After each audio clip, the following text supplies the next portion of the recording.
हम प्रत्येक वर्ष 26 जनवरी के दिन बड़े उत्साह से गणतंत्र दिवस मनाते हैं। यह हमारा राष्ट्रीय पर्व है। 26 जनवरी का स्वतंत्रता संग्राम में बड़ा महत्व रहा है। सन 1929 की बात है।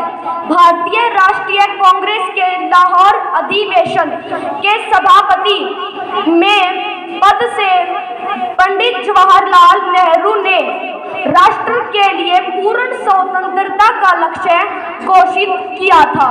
इसके बाद पहली बार 26 जनवरी 1930 ईस्वी को पूरे देश के लोगों ने स्वतंत्रता की प्रतिज्ञा दोहराई। यह क्रम लगातार 1947 ईस्वी तक चलता रहा और देशवासी स्वतंत्रता के लिए प्रयास करते रहे। प्रथम स्वतंत्रता संग्राम सन 1942 ईस्वी में प्रारंभ हुआ था। इसके परिणाम स्वरूप सन 1947 ईस्वी में अंग्रेज भारत से जाने को बाध्य हुए और 15 अगस्त 1947 ईस्वी को हमारा भारत आजाद हुआ। उसी समय देश का संविधान बनाने के लिए एक नई सभा बनाई गई, जिसका नाम संविधान सभा रख दिया गया।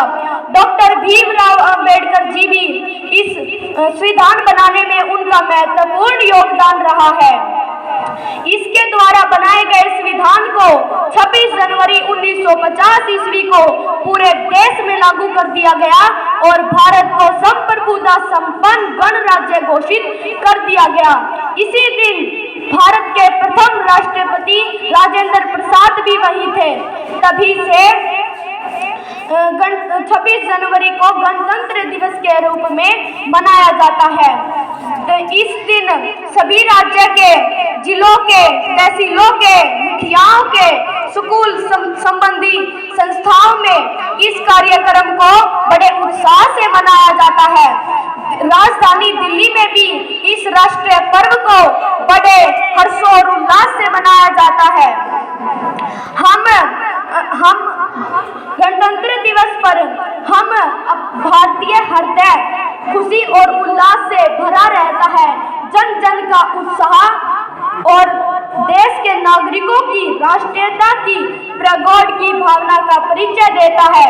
गणतंत्र दिवस हमें उन शहीदों और स्वतंत्रता संग्रामों के सेनानियों का स्मरण कराता है, जिनके बलिदानों से आज हम स्वतंत्र हवा में सांस ले रहे हैं। किंतु इन शहीदों की कुर्बानी तभी सार्थक होगी जब हम एक साथ मिलकर पूरी ईमानदारी के साथ अपना कर्तव्य का पालन करेंगे और ईमानदारी, शर्म और दृढ़ निश्चय का पालन करते हुए हमें देश का नाम रोशन करना है और देश की प्रगति में उनका हाथ बटाना है।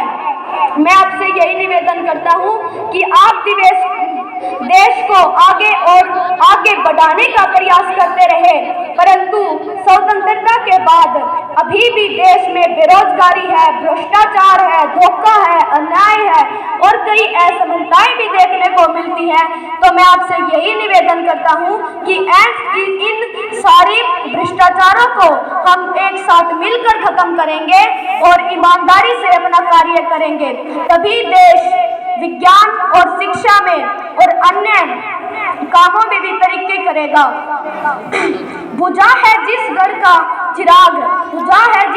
चिराग, उस घर की दीवारें भी रोई होंगी। खोया है जिन मायों ने लाल अपना, वो न जाने किस प्रकार सोई होंगी। जय हिंद, जय भारत। Thank you.